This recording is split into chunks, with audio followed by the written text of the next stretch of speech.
En España, 12,5 millones de personas, o lo que es lo mismo, el 26,4% de la población, se encuentra en riesgo de pobreza y exclusión social, según el 11º informe AROPE. El coronavirus ha alterado la tendencia decreciente de este indicador en los últimos años, que ha subido más de un punto porcentual comparado con el año anterior, es decir, 620.000 personas más que se encuentran en esta situación de vulnerabilidad. Las crisis económicas marcan las cifras más altas de personas en riesgo de pobreza y/o exclusión social. Así lo muestra la evolución de los datos de pobreza. Hasta el estallido de la crisis de 2008 se produjo un descenso que, a fecha de hoy, España no ha vuelto a experimentar. El pico más alto se alcanza en 2014, aunque aún no sabemos el efecto que la pandemia generará en los próximos años. Una cosa está clara, 2020 se caracteriza por un aumento desmesurado de personas en privación material severa, del 4,7% al 7% en un año. 3,3 millones de personas que no pueden afrontar 4 o más conceptos, ítems o elementos de consumo.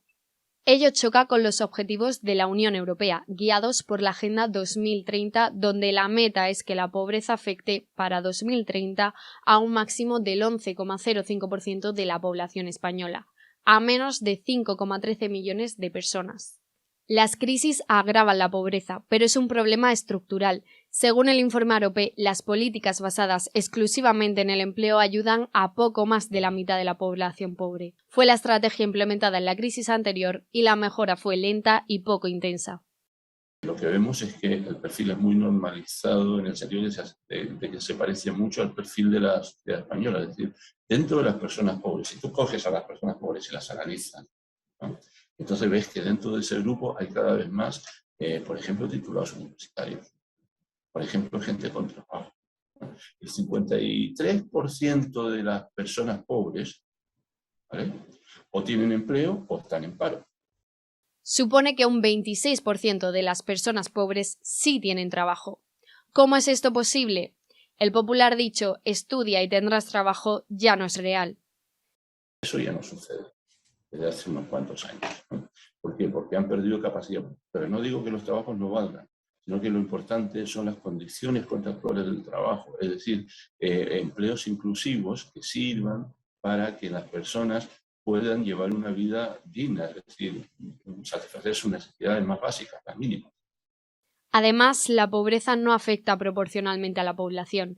Entre los grupos más afectados, desempleados, mujeres, menores, jóvenes, mayores y extranjeros.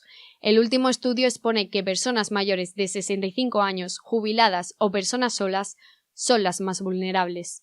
Casi un tercio de las pensiones en España, más o menos, tienen un importe que es inferior al umbral de pobreza. España se queda atrás con respecto al resto de países de la Unión Europea. Una de las razones más importantes por las que se sitúa siempre en las posiciones más altas en riesgo de pobreza es su estructura del modelo productivo. La deficiente capacidad redistributiva española y el peso que tiene el empleo sumergido marcan esa diferencia con el resto de países de la Unión Europea. Juan Carlos Llano augura un incremento de la pobreza en los próximos años. Eso sí, reconoce que el escudo social actual no es el mismo que el de la crisis anterior. Sin embargo, no estar tan mal como en 2014 no significa lograr la meta de 2030. Vamos con retraso, pero cualquier reducción será bienvenida.